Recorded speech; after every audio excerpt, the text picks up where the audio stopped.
Iddoo jirtan maratti salaamanni kiyya kan jaalalaa kan qilleensarraa buqqa'e isin haa ga'u jecha har'aan tana waan ol kaasee ganna teessisaa jira.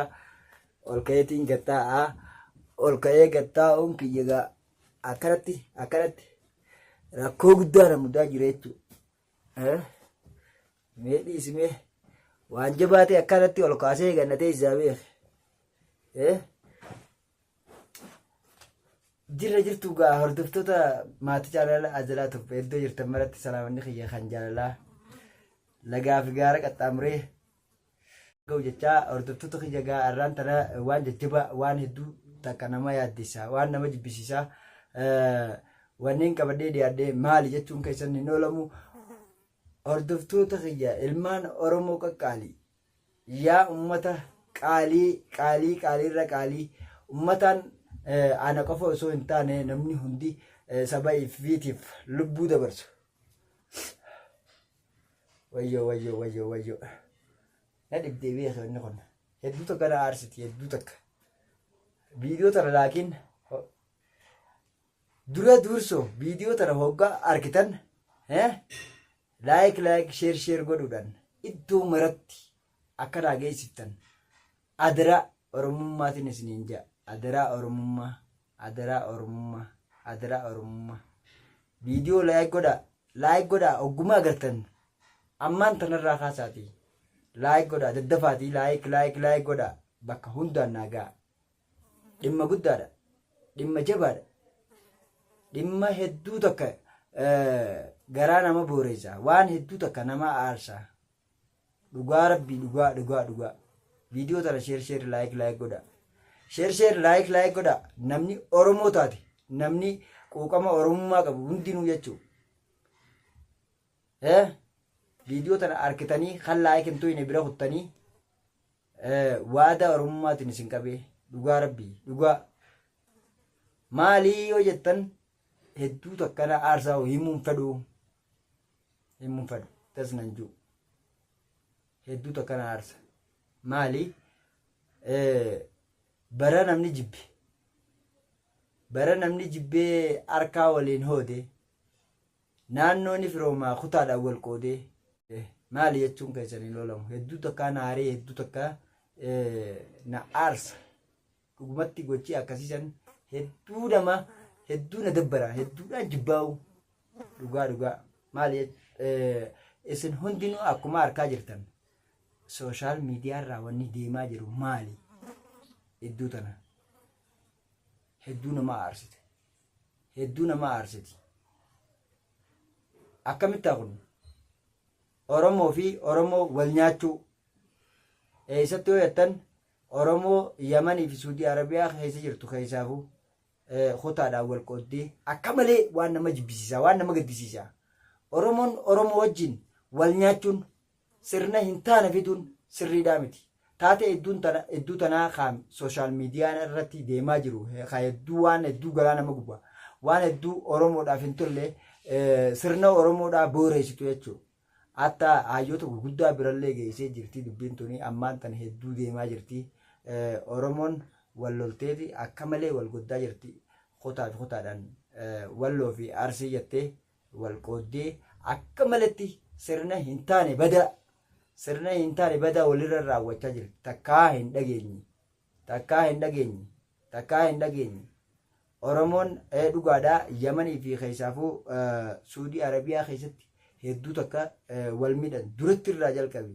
Ani dhugaa rabbii himuudhaaf Oromoon gaafa kutaadhaan wal qooddee biyya kanatti wal nyaattu dhugaa toora nama 200 fi yookaan 150 taatee gaafa wal lolaa turte. Jidduu baanee hamma dandeenyu rakkannee cinqanneetitti walitti araarsaa turre nama hedduu taane jechuudha. Warreen gartee kutaadhaan hoggaa Oromoo wal lolte warreen gartee waa'ee kutaa keessa hin jirre sabboonummaan duratti irraa jalqabarraa namni kun beeke hoggaa dhalatu sabboonummaadhaan dhalata guyyaa keessaa waan fidanii miti hedduu tokko gaafa san Oromoo wal lolte. Walitti araarsaa turree walitti fayyisaa turree kutaadhaan waliin qoodinaa jenneeni akkasitti hamma barnoota keenyaarraa qoodaa fi turree walitti araarsaa turre garuu ammaan tana Oromoon Suudii Arabiyaa fi Yaman keessa jirtu dhuguma durattumarraa qabiti akkasuma wal nyaatti. Hojii gaarii irratti illee osoo hin taane akkanumatti bas kutaadhaan wal qoodaniiti durattumarraa wal nyaatti. Ammoo wanni kun Oromoorraa sirriidhaa miti. Maaliif miidiyaa Yamanii fi Suudiin qoftiin hin fayyadamtu. Wanni isaan godhan kun miidiyaa addunyaa irratti gadhiisanii harkaatuma jira namni hundi waan hedduu nama aarsaati. Maal godhan iddoo tanafaa keessaafuu Oromoon Wallootii fi Oromoon Arsii jechuudha. Wal lolanii sirna hin taane sirna fokkisiisaa kan jechuudha. Namni silaa alagaadhaa ka afaan keenya beeku hoggaa arke nukkoflu jechuudha. Oromoon akkana wal gooti nuun jaanii nukkoflu san raawwachaa jiran. Maal godhaa jiran barbaree faa qaama saalaatti wal naqaniiti muka faa dhiire jechuudha. Akkanatti Oromoon akkana wal gooti jaaniiti muka wal kaayaa jiran. Nuti qoosuma duratti irraa mukaan si kaaya jechuun yookaan aanefaan bakka san ammaan tana miidiyaa irraan jira danda'ee dubbachuu hin dandeenye mukaan si kaayaa jaanii qoosaadhaan ani mukaan si kaaya ani mukaan si cabsafaa jechuun afaanumaan dubbatama. Duratti garuu waan takkaa hin dhageenye addunyaa tanarratti muka wal kaayaniiti akkasii barbaree waliin naqaa jiranii. Wanni akkanaa kun Oromoo irraa hin miidhagu. Nuti Oromoon dhiiga tokkicha. Kanaaf waan hedduu tokko nama aarsaati wanni kun. Oromoo maal taatan kutaadhaan amantiidhaan wal qooddanii waan akkanaa kana walirratti raawwachuun keessaafuu Oromoon Yamanii fi Suudii Arabiyaa jirtan dogoggora guddaarra jirtan. Maaliif namni tokko hoggaa kutaa eegalee tokko miidhuudhaaf yaalii godhe walitti araarsuudhaaf gartee tokkummaa Oromoodhaa himanii fi Oromoon dhiigata mee dhuguma rabbii isa namni Oromummaadhaaf quuqamu waan akkana ni raawwata jee ani waan inni dilana hedduu takka nama aarsa. Tataa wanni akkanaa kun hin barbaachisu. Maaliif gaafa kutaa takkarraa yakki uumamee kutaa biraa irratti yakka uumna jechuu osoo hin taane Oromoon dhiiga takkittiidha. Isin akkanatti waliin nyaatinaa jee walitti araarsuu fi walitti fayyisuun eessatti isinirraa dhabameeti muka akka barbaadanitti muka hudduu ol keessanii ofeetan. Aboon hin dubbadhaa'u ammaan tana narra turtee jirti. Muka hudduu ol kaa'an barbaree hudduu wal laqan waan hin taane kophee faa wal nyaachisan cirracha faa wal nyaachisan cirracha wal nyaachisanii yoo wal ajjeesuu taate silaa akka kiyyatee lubbuurraa gabaabsaniituma garteemi ajjeesaniituma silaa dhiisanii sanuu beeki Oromoo fi Oromoo walirra raawwachuu osoo hin taane aboo diinni keenyaa nu kofla waan kana hin raawwatinaadha. Namni jiru tokkollee ni dhabame jechuudha. Kutaa isa taan keessaayis kutaa Arsii keessaayis kutaa Walloo keessaayis amma baay'achaa dhimmi kun baay'achaa itti fufaa deemu jira. Oromoon kutaa biraa maaliif calliftan? Maaloo Harargeen maaliif calliftan? Gaafa kana gaafa yakki kun ta'u walitti araarsanii isin kun ilmaan abbaa tokkooti jechuun isinirraa eegama. Gaafa tokkoo fi tokkoon lolu gaafa tokkoo fi tokko miidhaa walirra geessisu tokko callisee taa'uu hin qabu. Nuti Oromoon dhiiga takkittiidha jechuudhaan waliif fayyisuu qabda malee anammaan tan akka mataa kiyyaatti biyya Yaman sanaa keessaan jiraadha. Dhugumatti Oromoodhaaf waan gaarii takka yaadee waan seenaa kiyya boonsu hojjechuudhaan qaba malee waan hamtuu Oromoo keessatti sirna kiyya fokkisaa. Oromummaa keessatti sirna kiyya fokkisaa hin hojjedhu. Maaliif hangaan danda'u gartee tattaaffadhee Oromoo tana karaarra deebisuufaadhaan yaalii godha malee waan akkasiisan hin godhu. Laakiin wal gorsaatii karaarra wal deebisaadha Oromootiyya. Ani dhugaa gaafaan akkaan isin jaaladhu ibsu hedduu takkaan gammachuu qaba. Garuu immoo gaafa isin kutaadhaan wal qooddanii Harargee Walloodhaa fi Arsii jettanii dila kana sooshaal miidiyaa addunyaa irratti wal ol baaftanii qaama qullaa qaama saalaa qullaa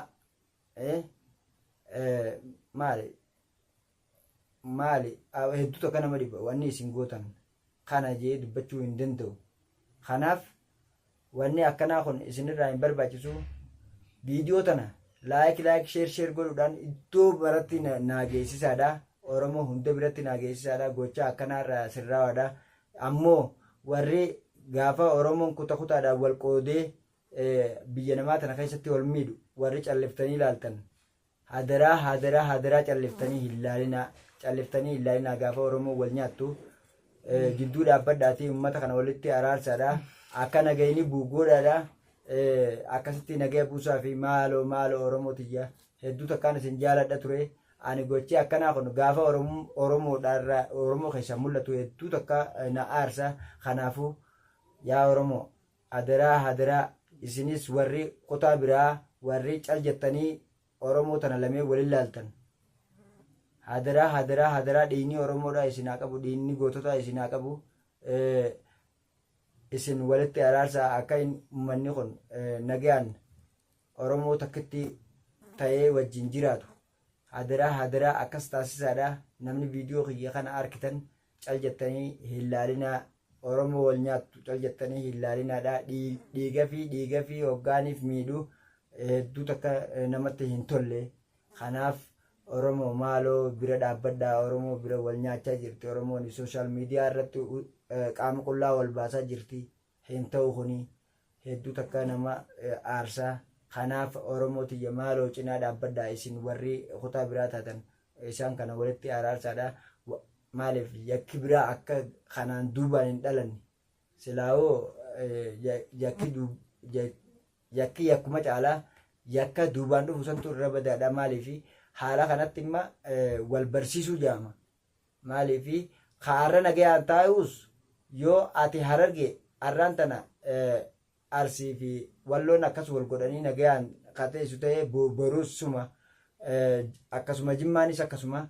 Kanaaf waltaatii wajjin jiraadhaadha, wal gorsaadha. Wanni akkanaa kun hin ta'uti.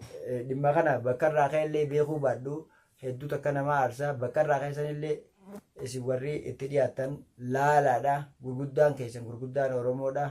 Uummata kana walitti araarsaa malee rakkoo akkanaa kana gaafa uumamu cal jettanii hin laalinaa isiniin jaa. Obboleeyyan kiyya viidiyoo biraatiin hangaan isinii deebuutti nagaan naa turaadha.